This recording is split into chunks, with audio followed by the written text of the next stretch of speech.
Hi అండి. ఈరోజు మనం రిబ్బన్ చిప్స్ చేసుకుందాం మైదా పిండితోటి. దీనికి 1 కేజీ మైదా తీసుకున్నాను నేను. 1 కేజీ మైదాకి దీంట్లో ఇంగ్రీడియంట్స్ వచ్చి కొత్తిమీర, కరివేపాకు సన్నగా తరిగి వేసానండి.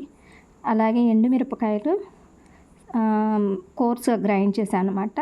చిల్లీ ఫ్లేక్స్ లాగా, ఇదిగోండి ఇట్లాగా ఈ ఫ్లేక్స్ కనపడే విధంగా ఇలా ఉంటే మనకి టేస్ట్ తినేటప్పుడు చాలా బాగుంటుంది. ఈ మిరపకాయలోనే నేను కొంచెం మిరియాలు, వాము, జీలకర్ర కూడా వేసాను. మొత్తం కూడా ఇలాగ కోర్స్గా గ్రైండ్ చేసి దీనిలో యాడ్ చేసేసాను. ఇంకా నువ్వులు కూడా వేసాను కొంచెం. ఈ నువ్వుపప్పు మనకి ఏంటంటే ఐరన్ డెఫిషియన్సీ లేకుండా ఉంటుందని చెప్పి నేను ప్రతి దానిలో ఎక్కువ ఈ నువ్వుల్ని యాడ్ చేస్తూ ఉంటాను అన్నమాట. దీంతోపాటు నేను కొంచెం ఆనియన్ పౌడర్ ఉంటుంది కదండి, 1 స్పూన్ ఆనియన్ పౌడర్ వేసాను. తర్వాత వెల్లుల్లి కూడా గార్లిక్ పౌడర్ అని దొరుకుతుంది, అదొక 1/2 స్పూన్ యాడ్ చేశాను అనమాట. ఇవన్నీ వేసి మంచిగా మన పూరి పిండిలాగా ఇలా కలుపుకోవాలన్నమాట. ఈ విధంగా జస్ట్ ఉప్పు, వాటర్ యాడ్ చేసుకోవాలంతే. ఇంకా ఆ సాల్ట్ వాటర్తోనే మనం కలుపుకోవాలి. ఆయిల్ కానీ ఏమీ యాడ్ చేయాల్సిన అవసరం లేదు. ఈ విధంగా కలుపుకున్నాక మనకి మంచిగా ఇట్లా పూరి పిండిలాగా వస్తుంది కదా. వీటిని మనం చపాతీలా చేసుకోవాలన్నమాట. చేసుకొని మన ఇష్టం ఏ షేప్లో అయినా కట్ చేయొచ్చు. నేను రిబ్బన్స్ లాగా కట్ చేస్తున్నాను. మీరు కావాలంటే డైమండ్ షేప్ కూడా కట్ చేసుకోవచ్చు. దీంట్లో నేను నువ్వులు కూడా యాడ్ చేశానండి, ఒక 2 స్పూన్స్, బాగుంటుందని అక్కడక్కడ తగులుతూ. సో చూడండి, మిరియాలు, చిల్లీ ఫ్లేక్స్ అవన్నీ కనబడుతున్నాయి మనకి, కొత్తిమీర అవన్నీ కూడా, కరివేపాకు అంతా. ఈ విధంగా మనం చపాతీ చేసిన తర్వాత వీటిని కట్ చేసుకోవాలి రిబ్బన్స్ లాగా. మీ ఇష్టం ఏ షేప్లో అయినా కట్ చేసుకోండి, డైమండ్స్ లాగా లేదంటే ఇలాగా ఇంకా ఏదైనా బిస్కెట్ ఆకారంలో అయినా కట్ చేసుకోవచ్చు, చెక్కల్లాగా. సో ఇవి ఇలా కట్ చేసిన తర్వాత వీటిని డీప్ ఫ్రై చేసుకోవాలి. ఇదిగోండి ఈ విధంగా అన్నమాట.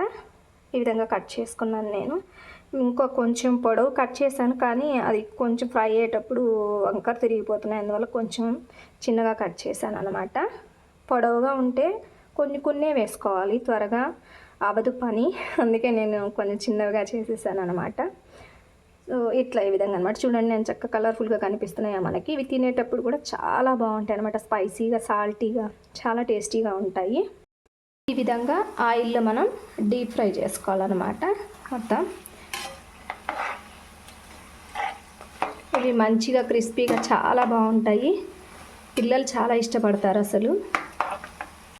చూడండి, క్రిస్పీగా ఉన్న ఈ రిబ్బన్ చిప్స్ అనేవి తయారైపోయాయి. ఎంత బాగున్నాయో చూడండి. ఇవి చాలా క్రిస్పీగా ఉంటాయి. ఇంకా ఇవి తింటున్నప్పుడు మనకి ఆ మిరియాలు అవన్నీ తగులుతుంటే కారంగా చాలా బాగుంటుంది, స్పైసీగా, సాల్టీగా. ఆ ఫ్లేవర్ కూడా చాలా బాగుంటుంది. సో మీరు కూడా ఈవినింగ్ స్నాక్స్ కింద ట్రై చేయొచ్చు వీటిని. ఇలాగే ఒక 10 days 15 days ఇవి కూడా నిల్వ ఉంటాయండి. మంచిగా డబ్బాలో పోసి పెట్టేస్తే పిల్లలకి ఈజీ స్నాక్స్ లాగా మీరు త్వరగా ప్రిపేర్ చేయొచ్చు. ఫైనల్గా మన రిబ్బన్ చిప్స్ అయితే రెడీ అయ్యాయి. ఈ విధంగా ఉన్నాయి. ఇవి మనకి ఒక 15 days వరకు నిల్వ ఉంటాయండి. ఈవినింగ్ స్నాక్స్ లాగా పెట్టుకోవచ్చు, లేదంటే పిల్లలకి మన స్నాక్ బాక్స్లో పెట్టుకోవడానికైనా చాలా బాగుంటాయండి. పిల్లలు చాలా ఇష్టంగా కూడా తింటారు. సో దీన్ని మీ అందరూ కూడా డెఫినెట్గా ట్రై చేయండి. ఇవి చాలా క్రిస్పీగా, టేస్టీగా ఉంటాయి. చూడండి, దీనిలో మీరు ఏమి యాడ్ చేయాల్సిన అవసరం లేదు. చూడండి అంత బాగా క్రిస్పీగా వస్తాయి. తింటుంటే చాలా బాగుంటాయి. ఈరోజు కొంచెం మెత్తగా అనిపించిన రేపటికి బాగా క్రిస్పీగా ఉంటాయి. ఇంకా కొంచెం రెడ్డిష్గా వేయించుకుంటే చాలా బాగుంటాయి.